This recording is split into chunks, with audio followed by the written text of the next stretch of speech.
So we have this function that we need to analyze. We're going to go through what we did yesterday and put it all together with what we did today to come with an answer for the time complexity of that function that we will be looking at.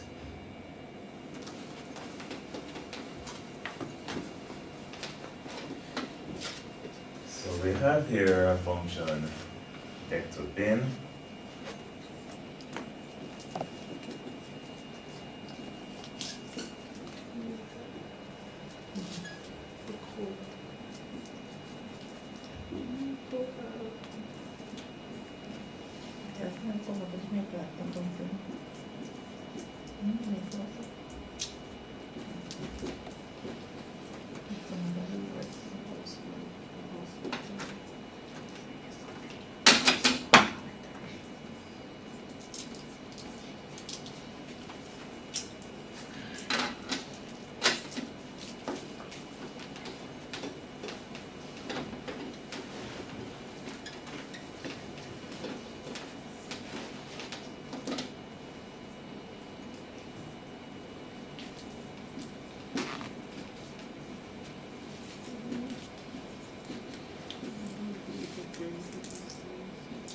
You have some of it, but they're not really that because it doesn't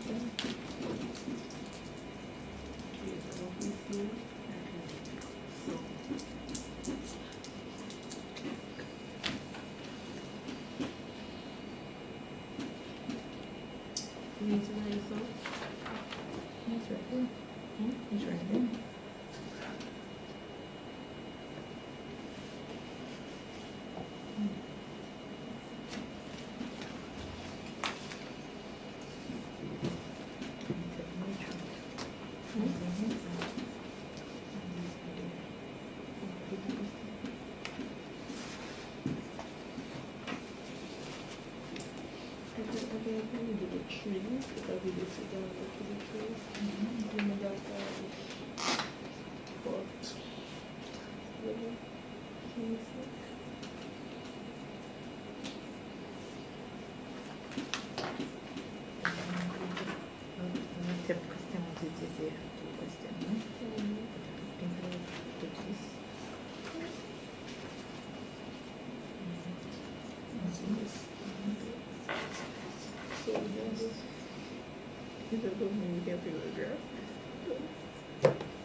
That accepts. So we're asked to analyze that time complexity. How do we start? From what we started from yes. We said My question is just how do we start? You're pros by now.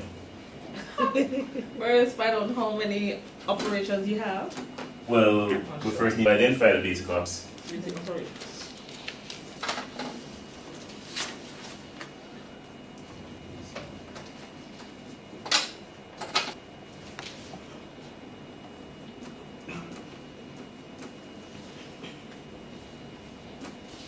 What those be?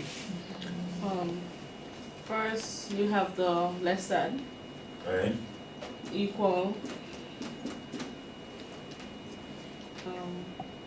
Let's count the display function.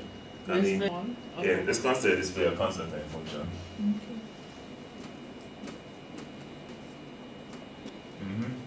Oh, what kind of functions are it here then? Odd if. Odd, even. What we're doing is even. What's it odd?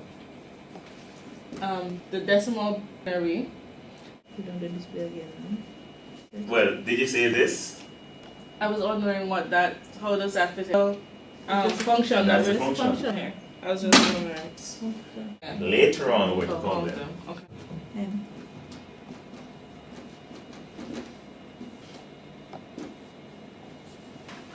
And bear in mind, we make it easy for you by variable n and giving us inputs. You can have real functions that have different names for their incoming variables. As an input could be a combination of other variables.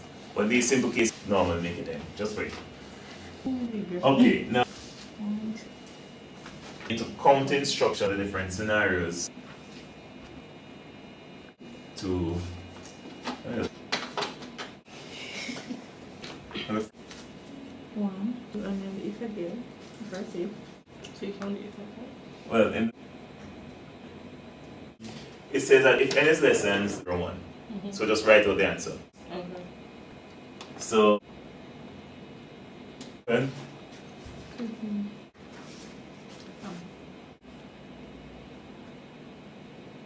the board is small. I'm going to. But I need. If when things happen, is running. Doesn't it start from all the way up here? 1, 2. Don't do any of this. Check. Action.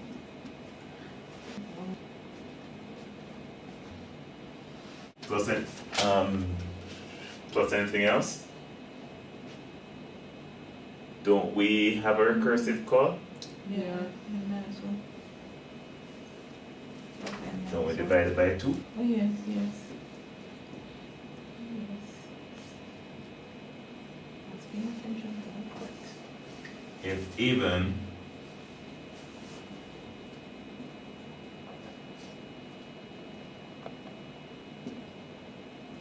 so then would be equal to, All the way down to. so we'll have, let me erase these so we can do a fresh count. 1.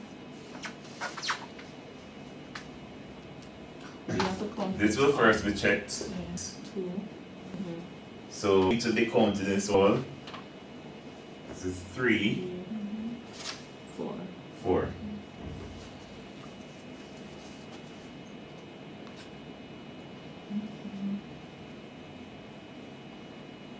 Cool.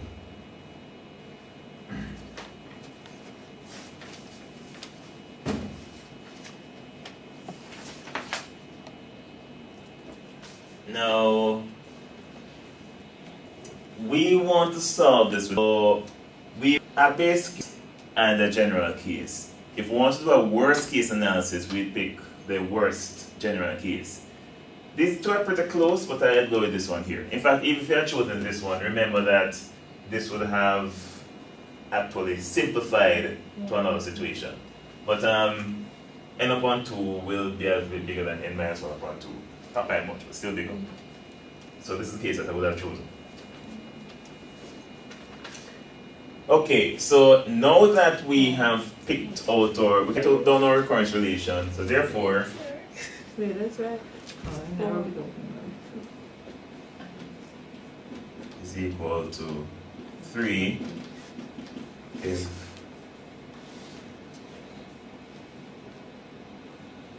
n less than 2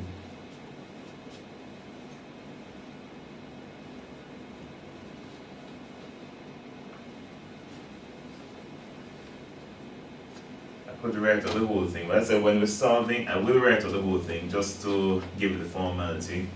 But when we're solving, we're going to pick one.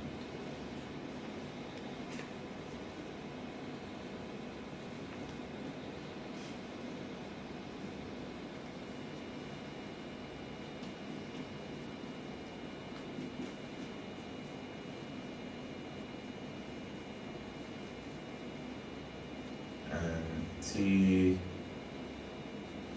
of n upon 2 plus 4 if n is even.